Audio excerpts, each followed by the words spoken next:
You know that feeling. You know you have outgrown that relationship. That job is slowly killing you. The same arguments, the same patterns, different faces, different places, same betrayal. You swear you'll never go back, but somehow you still do. It's like looping through life, stuck on repeat. Now, let's get to the root of this. We stay in toxic relationships because we confuse pain with love. We remain in soul-crushing jobs because survival has replaced purpose. We repeat arguments with parents, partners, friends, as we fail to recognize that they all point to deeper, unresolved soul wounds. We chase success, but the void continues to grow. But why? Not because we're weak, not because we're foolish, but because we're caught in a loop, a metaphysical pattern, a karmic entanglement, a soul-level agreement. Here are 5 factors that explain the esoteric mechanics of the loop and what's really happening beneath the surface. 1. Karmic contracts and soul lessons. Before incarnation, we make agreements with souls, timelines, and enemies for the purpose of evolution. Sometimes we stay too long in cycle because the lesson hasn't been integrated. So the loop continues until it is. If the lesson is not learned, the experience will be repeated. 2. Energetic imprints and emotional addiction. Emotions emit chemical signatures. When we are raised in dysfunctionality and chaos, our body becomes addicted to the frequency of stress, abandonment, rejection, and so on. So we unconsciously seek partners, jobs, even spiritual communities to recreate that emotional signature, that familiar pain, because familiar pain becomes our compass, even if it's killing us. 3. Ancestral and generational loops. Some loops aren't even ours. We inherit unresolved trauma, belief systems, and emotional scripts through epigenetic markers.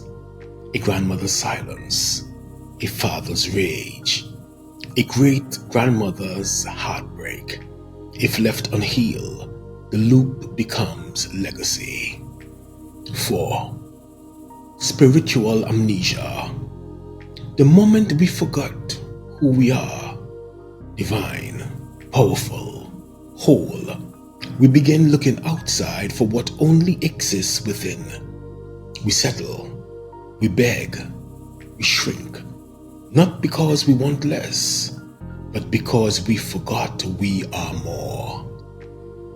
5. The ancestral web and thought forms. Every repeated thought creates a groove in the astral plane, a thought form. If it's rooted in lack, fear, or shame, it becomes a self-reinforcing loop, like a spell you cast unknowingly until you break it consciously. Let me explain the architecture of the loop and expose the metaphysical blueprint.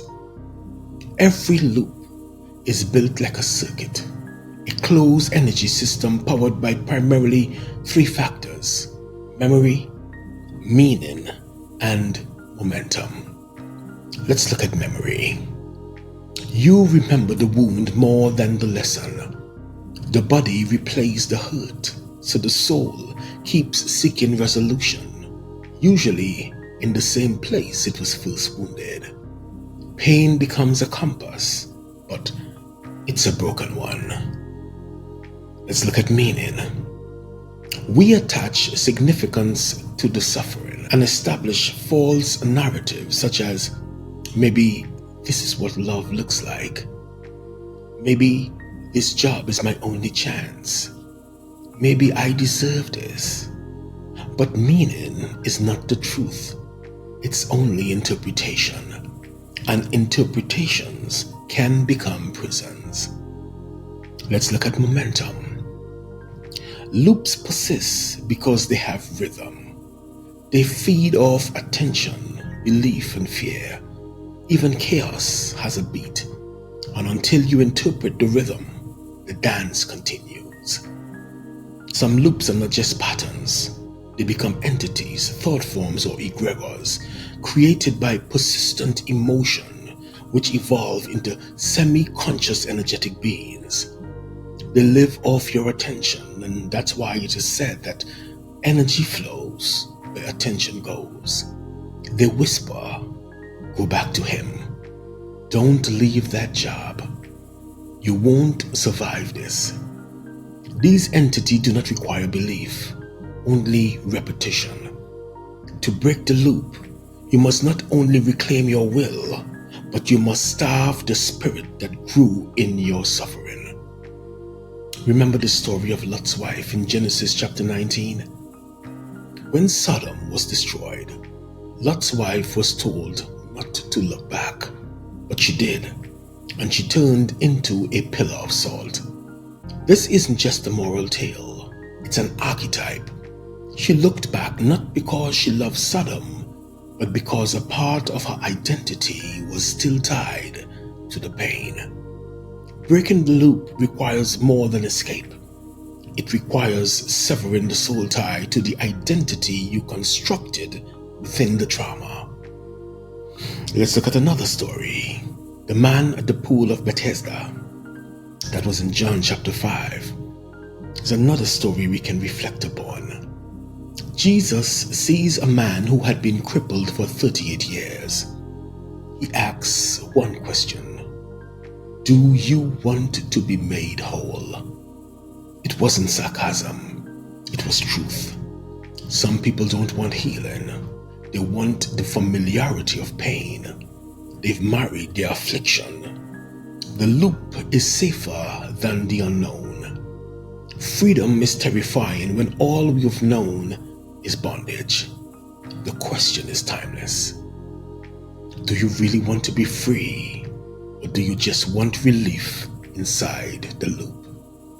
We need to understand what holds the loop in place. Beyond the wound, the loop is reinforced by 3 invisible anchors. 1. Identity. We confuse who we are with what we have endured. You were betrayed, yes, but you are not the betrayal. You lost the job, yes, but you are not the failure. Your identity is divine, not circumstantial. 2. Guilt and obligation. We stay in relationships out of guilt. We stay in roles because of obligation.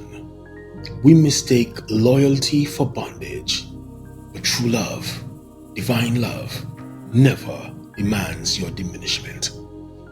3. Fear and emptiness. Most people don't fear leaving the loop. They fear the void that follows, the silence, the stillness, the nothingness. But that nothingness is not death. It is the fertile soil of rebirth. You're not losing something. You're creating space for what you truly deserve. Breaking the loop is not just leaving the relationship or quitting the job. It's revoking the soul contract. It's shattering the archetype you've embodied, the martyr, the fixer, the overachiever. It's healing the addiction to pain, to silence, to guilt, or validation. It's burning the blueprint and drawing a new one in your blood. If you are in a loop and you want to break free from it, here are 6 steps you can follow. 1. Identify the loop beyond the surface. Ask yourself, what keeps repeating?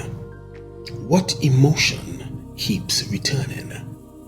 Who benefits from me staying stuck? Who was I trying to protect? Who was I trying to please or become?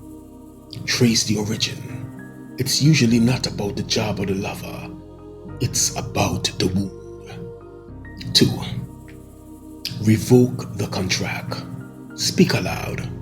I now revoke all unconscious contracts, soul ties, and energetic bonds that no longer serve my evolution. I release myself and all others involved in love and in truth. So it is. This is a sacred decree. Repeat it daily until the energy feels lighter. 3. Reprogram the body. The body remembers. Practice emotional alchemy, breathwork, movement, sound, even sacred rage or brief rituals to discharge stored trauma. Then anchor new frequencies like joy, worth, peace. Don't just say you're free, feel it in your bones. 4. Rewrite the narrative. You are not abandoned. You were redirected. You are not a failure. You are remembering. Tell the truth of your story in a way that sets you free. Affirm daily. I no longer need loops to teach me. I learn through wisdom, not suffering. 5. Anchor the new timeline. Now walk it out. Make different choices. Choose the job aligned with your soul, even if it pays less. Walk away from the relationship where your soul is shrinking. Speak the truth, even if your voice shakes. You can't break the loop if you keep choosing from within it. 6. Ritual closure and rebirth. Write a letter to the loop. Thank it for what it taught you. Declare that the contract is complete. Burn it in ceremony, then anoint yourself with oil, water, or smoke. And say aloud, I am no longer who I was. I release the loop. I walk the path of remembrance. Seal it. Dance if you must. Cry if you must. Laugh. Breathe. You are reborn. Every time you break a loop, you shift your lineage. You alter your destiny. You rewrite the blueprint of those who will come after you. It's not just personal. It's ancestral. It's cosmic. You were not born to loop. You were born to liberate bloodlines, to break contracts you didn't sign, to dismantle blueprints written in trauma, to exit the maze and light a path for others. And like Moses, like Harriet, like every rebel and prophet before you, you're not just breaking a loop for yourself, you're setting generations free. According to the book of Romans chapter 12 and verse 2, be not conformed to this world, but be ye transformed by the renewing of your mind. This is the sacred curriculum. Lesson complete.